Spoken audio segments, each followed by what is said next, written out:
Hey, everyone, and welcome to the Headliner Podcast. We're your hosts, Nicholas and Elissa, and we're here to keep you in the loop on all the things you can do to promote your podcast. So, Elissa, what are we talking about today? Well, Nicholas, we actually just had a blog post come out about the power of video for podcasting. So I Oh, think do that we should tell. also probably talk about it some. Yeah, that sounds good to me. So, let's dive right into it, shall we? Sounds swell. So why do what's so important about video for podcasting? Well, if you're in podcasting, if you're subscribed to any industry newsletters or anything, there's a pretty good chance that you've heard about video and podcasting. YouTube actually just released a whole report about how they had over, it was 1 billion views of video podcast in the month of January alone. So Wow. that's kind of an insane stat to start it off. Yeah, Um, but really, I mean, and even outside of YouTube, social video, we see over 71% of podcast listeners actually have discovered a podcast through social video. So, I mean, those two stats alone to me are pretty compelling to kind of point out the importance that video has for podcasting hmm, and just kind of the opportunity that it also presents podcasters as well. that makes sense to me. I mean, I know podcasting has very traditionally been seen as like almost an extension of radio, right? It's an audio driven medium and all of that. And it Mhm. still is. The words are ultimately what matters there. But it sounds to me like video is kind of coming in and just expanding the discoverability of that audio, which is obviously a cause that like we here in Headliner like are intimately familiar with, right? Like that's our whole thing, making audio visual. That's the line we like to use. So that makes sense to me. And like it feels like a natural extension of what, that analogy I just said. Mhm. Podcasting is an extension of radio. Well, just speaking as the film nerd who studied like the history of film and TV and stuff, that's what they called television to movies back in the day. And that's what they called television to radio. It was an extension of that. A lot of early TV shows were just radio programs with pictures. And we're kind of seeing the same thing in podcasting now, where it is just a lot of those audio shows we love, but with pictures now of people sitting there with microphones. Or even I've seen like a lot of people use the AI to make like avatars and stuff. That's kind of a cool Yeah. way to circumvent that whole I don't want to get on camera. I don't want to get on camera. I'm here on camera. I'm doing it. Well, we'll just be back next week with our VTuber avatars, like these cartoon characters as us. No, I've seen that same exact thing, and it's crazy what you can do now with tech. Yeah, I mean, you can just use like filters on a webcam and animate yourself as a character. And it's still video, it still counts. So that stat you mentioned about, I think it was 1 billion views on podcasts on YouTube or something. Yeah, That, wow. that's Um, insane. well, that's kind of like there's another stat I've seen thrown around that I'm totally not reading off our spec doc for this.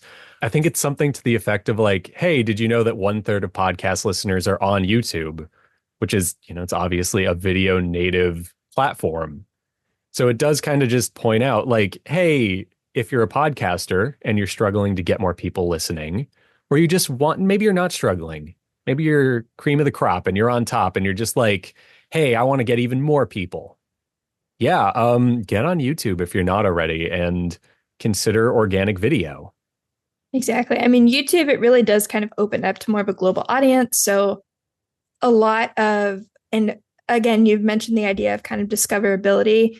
We know that YouTube is connected to Google, so it actually kind of has in a lot of built-in search features that podcast listening apps may not necessarily have. Hmm. So they have a lot more advanced capabilities to kind of help push content to people that may not necessarily be looking to listen to a podcast specifically, but they're like, oh, this video to me, video is always a little bit easier to kind of retain. And there's actually a lot of data out there to suggest that people actually are 95% more likely to retain a message if it has some type of visual component, whether that's going to be video or kind of even just an animated something. But Hmm. regardless, Sure. I mean, we're um, visual learners is the idea. exactly. So, Exactly. So YouTube kind of having the ability to search, then also kind of this like, oh, that's a little bit better than maybe reading an article or Hmm. something.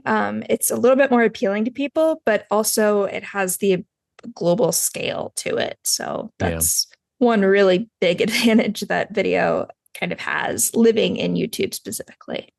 Yeah. No, I mean, that makes perfect sense to me. And I think it kind of speaks to this idea of like, I feel like maybe some podcasters may be apprehensive towards switching to video because it's like, oh, it's a whole new medium. And there are a lot of things you kind of have to pick up when you do that. But one thing that does hopefully make it easier to consider is the fact that, like, your average listener isn't going to be bothered by a switch to video. When a lot of people are searching for data, especially on like search engines, obviously, they're not searching for a podcast. They're looking for the answer. And unfortunately, as we were just discussing, well, not even unfortunately, but as we were just discussing, video is a lot more like native to that. It's easier to get an idea across, which means it's going to track better on a search engine.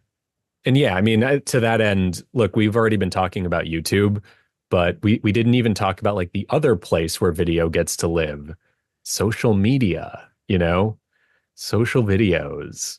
Another subject that we here at Headliner are like maybe just a little crazy about. Just a little. Slightly. Be it for me to Uh, say, and I can't speak for you, but I've woken up in a cold sweat thinking about social videos once every so often. sure. Totally, it totally happens. I wake up in a cold sweat and I'm like, I need to transcribe some videos, guys. Anyway, this is for me to work out with a doctor on my own we time. So let's just I was gonna say, anyways, we digress. yeah. But to that point, yeah, social video, of course, Headliner, that's kind of our bread and butter. That's where we got our start, is taking podcasts, creating social video known as audiograms out of them. Um, Regardless of how you want to leverage video, of course, if you want to stay as an audio first creator, you can still leverage video with audiograms, a lot Mhm. of tools, Headliner, that can help you do that. And then there's also, if you're willing to explore video or make that switch altogether, again, a lot of tools out there to help you create social clips from the full length episode Headliner, other tools out there as well. Um, but kind of thinking about it, there are a lot of advantages that video really does have, whether it's going to be full length content on YouTube or little short clips, YouTube Mhm. shorts, or on social media. Just really great touch points and kind of additional ways for people to discover outside of course, your already existing audio first content on podcast platforms specifically. Yeah. Yeah, no, exactly. And then as far as like what these videos can be, they don't have to be these like very elaborately staged and lit and edited things. They can literally be what this is, a Zoom call.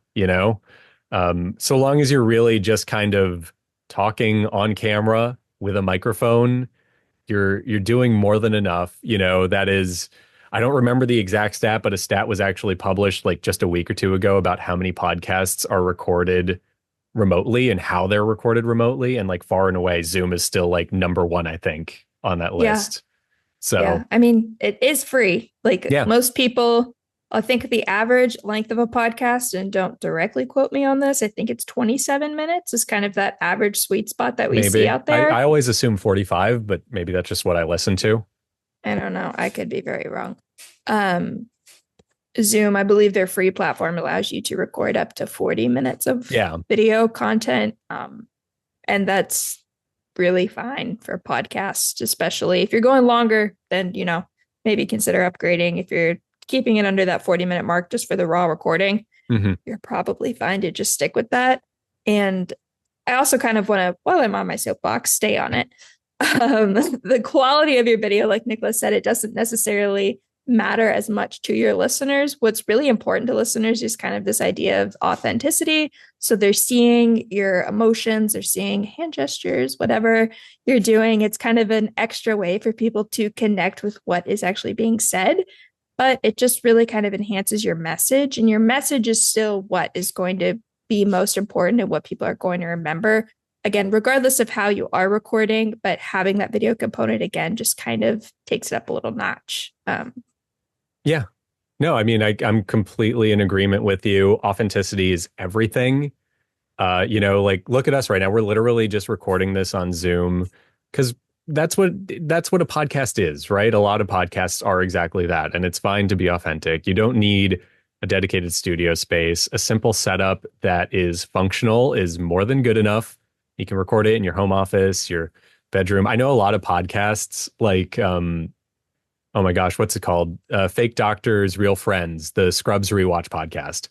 During the pandemic, they recorded it literally like in their closet. So they would record these episodes in a closet space. It wasn't video, but you can literally do that. You can just record a podcast wherever you want, so long as there's a bit of light and a camera.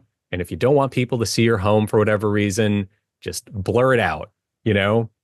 Speaking for myself here, and the reason it's blurred out is because I haven't discovered a broom yet. I'm unaware of what that is as a concept, so I'm just blurring out the background.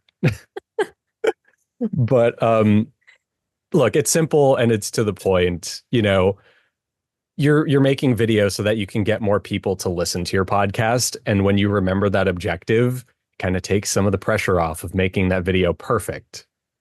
So, yeah. On the front of social video, the one that we're familiar with, there's a lot you can do, obviously. So let's say you've recorded your podcast, you have this full video thing. You got to post clips on social media. It takes little to no time, cough, cough, because we can help you with that.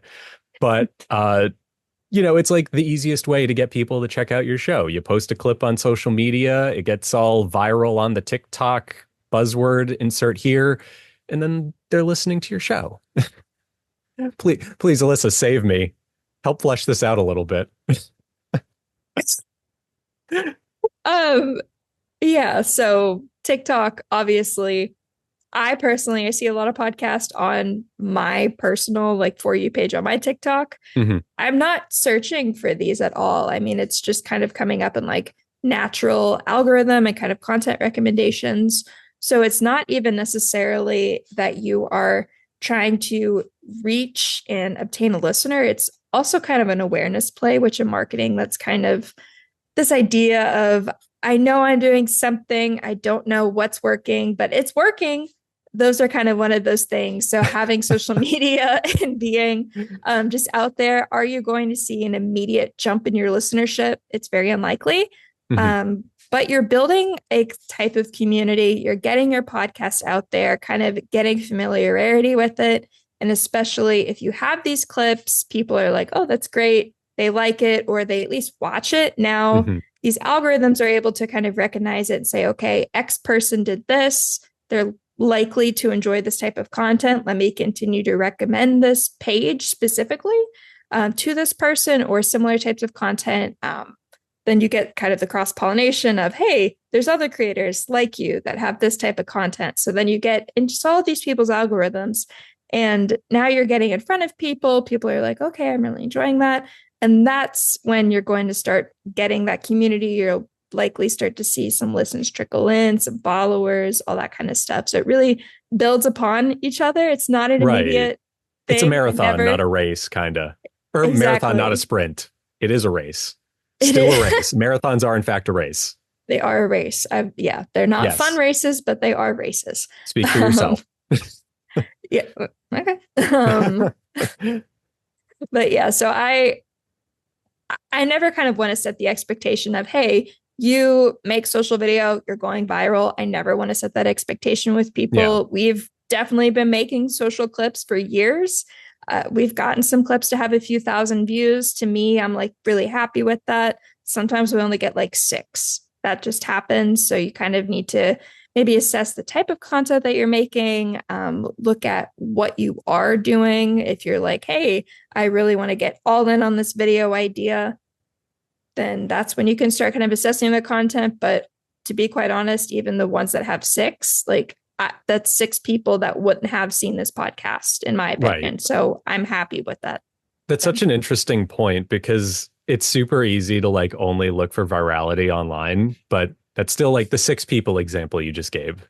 Yeah, that is 6 people that didn't know about something. And I feel like even just like 20 or 30 years ago, like the equivalent of us back then would have been like 6 people listened to my podcast. Like that's crazy. That's awesome. You know, 6 people is a lot in a lot of ways. If it's 6 quality listeners, it's 6 quality listeners. And it's a free way to get these people. I mean, if you Yeah, well, want what did it to, take? You just yeah. posted it on Instagram and put a snarky caption on it. Like, I hate that you know it was snarky. I mean, I'm just working with what you give me. Oh. But like, yeah, it's six people. And I don't remember the exact quote. I'm probably getting the number wrong, but I remember reading years ago something to the effect of you only need 100 dedicated listeners to be like set as a podcaster. It's 100 people who are willing to like stop what they're doing when you post a new episode, or if you have merch, who are willing to support you with merch. That is like kind of end game for a lot of people. And that's great. So, yeah. On the front of like what you can post, obviously clips from your podcast, but let's get more specific, shall we? Um, what do you think makes for like a good post on social media? Um, I mean, it's really going to kind of depend on your show and the type of audience you want to target. So, for instance, it's you and I, we sit in the Zoom call. I always just use Headliner's video clipping tools. It has this lovely little auto framing feature. So it will just show like our video, which is a talking head style. So it's just literally what you see here, talking heads. It's just our little faces talking. Zooms in on those, and then as the speakers change, it'll kind of swap back and forth. It has some captions. That's probably the most popular style of video that you're going to see out there. Mm-hmm. I had mentioned the avatar style stuff before, so there's all sorts of tools out there. I think even in Zoom, you could honestly Yeah, turn on like an avatar filter if you can do that. I'm pretty sure we had like Jesse or somebody do that once on our older version of this podcast. Rest in So peace to the pod. yeah, rest in peace to Yeah, the pod. But um, yeah, but yeah, that's a form that's like a subset of talking heads. We mentioned the AI generated stuff. It's kind of hard to ignore that now. You can very easily create video just from text prompts. mm-hmm. Audiograms, of course, it's going to be kind of the easiest way to create video from a podcast. Doesn't require anything for you to, it doesn't require you to change anything. So, especially if you have a very established process, you know how you are going to podcast, you're doing audio purely, but you're like, man, I really want to leverage the power of video. Audiograms are going to be a really great way to kind of start that process, or even just fully use audiograms only for video. Like I know Freakonomics, they are going to be kind of one of the biggest people that I can think of, at least right now, that use audiograms purely on YouTube to get their podcasts out there. And I mean, they've definitely seen a lot of success with podcasting on YouTube, just using audiograms. Yeah. And then as far as the content of these clips themselves, like it's kind of self-explanatory stuff. It's what you think is going to grab people. Hooks, the emotional moments where maybe you're giving an impassioned plea because everyone loves impassioned pleas on the internet. And, or just like, even if you have the kind of podcast that facilitates it, you disagreeing with your co-host and you guys kind of bickering, that always does well. We like friction, I'm noticing on the internet. Call me crazy, but we enjoy a bit of friction online. So stuff like that, it's going to grab people. It's going to hold their attention. More informational stuff. If you're a data-driven podcast or you're talking about like issues or something, just actually putting the lead there and being like, hey, this is about X, Y, and Z, and this is what we thought about it as your clip is great. Also, the idea of something like a curiosity gap, right? Which is like, hey, maybe you just, maybe you leave a little bit of context out in your clip and you can kind of entice people to continue checking it out. That's an idea. The analogy I always use is look at your podcast as like a full album, 45 minutes on vinyl, on wax, whatever. This is the full story. And then your clip is the promotional single. It's the 4-minute segment of that 45-minute piece that's like great and will grab people and all that stuff. And then as far as like clip length goes, just go dependent off of first the platforms, right? TikTok, you can only upload. Does TikTok have a length limit? I think it's like 10 minutes, but most of them are like a minute or less. Yeah, TikTok is one of those funny platforms. So it's going to vary kind of depending on your level of creator Oh, okay. So status. if you're like So verified, maybe you get longer videos or.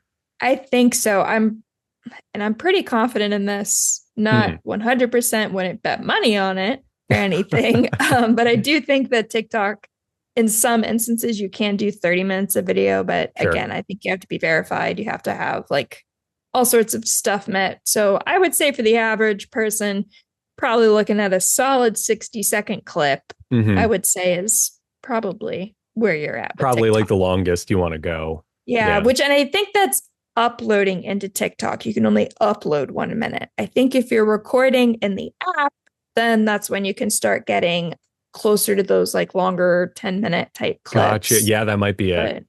But I think But that's the distinction with that makes them. So sense. And I think also, like, look, just because you have 60 seconds doesn't mean you need to make something 60 seconds long. If your clip is really good for 30 seconds, just use the 30 seconds that are really good, you know? revert back to Vine days. Just bring Yes, back the bring us little. back to Vine days. Oh my gosh. Nothing else this week will make me feel more like a dinosaur than the little tear in my eye I got from the mention of Vine. Um, Oh, I love Vine. I miss Vine so much. But my back anyways, hurts. Thanks for that.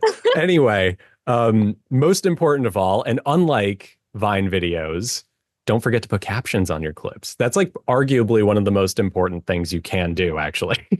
it really is. Yeah.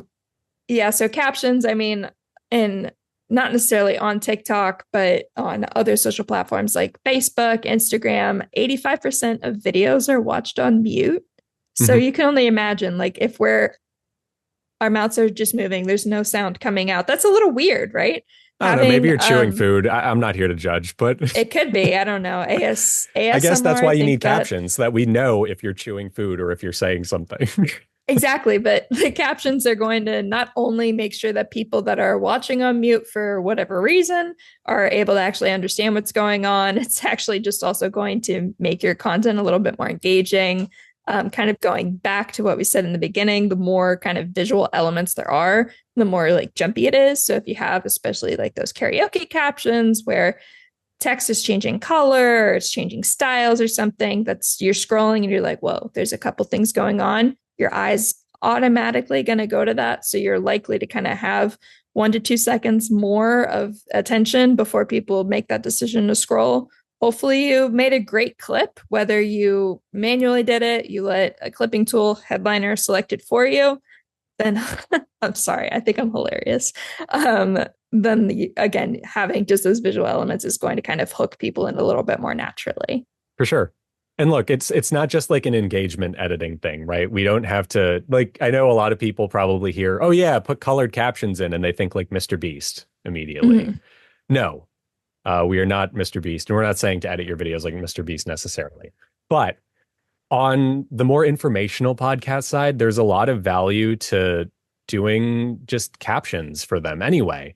And you can just straight up have like normal captions, and then the keyword of each sentence can be colored if you want, or little color coding things like that, which is great. I always compare that to giving your viewer like spark notes for what they're doing, because it's kind of like, oh, I can passively watch this and I can put the story together based off of, okay, this word is highlighted, this plus this. And not to mention, even if you just do straight up captions, if somebody's listening to something while they read it, there is a demonstrated increase in comprehension, right? Because you're processing it auditorily and visually at that point. So Mm-hmm. it's really good for the brain. And if you have a data driven podcast, you obviously want to do things that are good for the brain, I hope. Seems like a solid alignment there. It seems like it would, the math checks out on that. I don't know. But anyway, other best practices, this kind of maybe goes a little bit past posting to social specifically, but just for editing your podcast, video or audio, just keep it clean and keep it simple. If you have a lot of pauses in your recording because you're like me and you have to collect your thoughts often because there are just so many of them, take the pauses out. And that's fine. And we actually have a tool called Eddie that's like amazing at doing that. We can actually remove like a lot of the ums and the stammering that usually occurs when somebody is trying to figure out what they're trying to say next. Exactly. And then especially if you're thinking about how maybe you're like, okay, this podcast has convinced you. You're like, I'm gonna create social clips. Darn it. Where do you start? How do you do it? You can 100% during your editing process, however you're doing that, start to pull those clips out. So I've heard some people they'll clap, like if they're saying like, okay, especially if it's a little bit more scripted, they might know ahead of time, okay, this is really good. So they'll kind of put a clap marker, they'll just mark it on their script so they know what time to go back and try and clip from. So sorry to interrupt, but as a person with a podcast that does it, there are two things that you can do that probably come in handy. First, if you record to an external recorder, there's a good chance you have a marker button on that recorder and you can just like mark the file while you're recording it. If you're not, though, yes, you can clap. That's awesome. I actually really like that idea. I also just like clapping. It's fun. Makes a memorable sound. I'm just different like that. But no, Cheap sound effects. cheap sound effects. Yeah. No, I studied film in college and I had a slapper board for syncing sound. We just clapped. Like to this day, we just clap. But no, the other thing you can do is you have a cell phone or an Apple Watch. You could start the stopwatch when you start a recording and mark laps every time you have a clip that comes up. And you do the math and you can actually get the number, which is what I do. When I'm recording a podcast, I'll like subtly have my watch in my hand and I'll just like hit it whenever I get a good clip going, I think. You're so smart. I would have never in a million years. Yeah, I have my moments. And people just think I'm fidgeting because I do that. Well, there you go. Um, and then other tips too, if you're thinking like, I don't know that that's for me. Some people, they also just separate from their podcast. They'll do recordings, or even just during the very, very beginning of the podcast, very, very end of the podcast. They'll do some, I think, Call Her Daddy. They're really good about doing it. They do the rapid fire questions at the recording start. And Interesting. I think it might now be baked into the actual podcast. I don't think it initially started out as that. It was just more for social clips. But regardless, some people, they have their own like segments separate to the show where they'll record these clips like intentionally. Sometimes, especially if your guest is very new to podcasting, it's kind of a great way to ice break and get them warmed up. But you're also getting the social clips. That's something that some people do. So a lot of different ways that you can do it. We're never, ever, ever going to say change your process, anything like that. Definitely, there's a myriad of different things that you can do within your current flow to kind of just start with those social clips. You don't have to change anything, don't have to reinvent the wheel. There's, of course, I'll plug it one last time, all sorts of clipping tools out there. Name Headliner. one. Name one. Name the best one.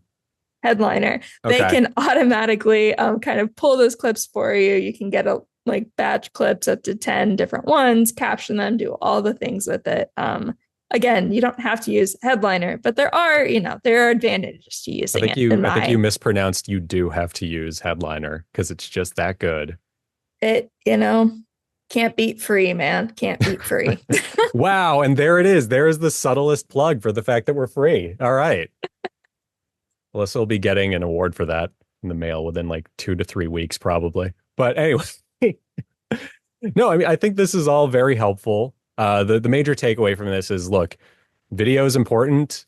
It's sticking around. Who would have thought that the Buggles were right? Video did kill the radio star. And yeah, maybe get into video if you want to, but only if you want to, and don't go crazy trying to like become a video podcaster. There are a lot of places that are accepting it. One thing we kind of forgot to mention is it's not just YouTube. You can upload your video podcasts onto Spotify now. Yeah. Yeah. And, how could we forget? Yeah. No, like actually. Literally. And even then you can upload chunks of your podcast, like we said, to TikTok or Instagram as like clips and stuff, which is how a lot of people deal with media now. That's last week or the last episode of this, we literally said like younger people use TikTok more than they watch television. So it's totally valid to do a video podcast, not upload the full video somewhere and just do the video clips on social. That is 100% valid. Anyway, unless Elissa has anything else we should bring up, I think that brings us to the end of this episode. Thank you for listening or watching, because we too are video meisters now. And we hope to hear from you, or hope for you to hear from us in a future episode. That's confusing. Yeah. My head hurts a little. Anyway, thanks for listening and bye.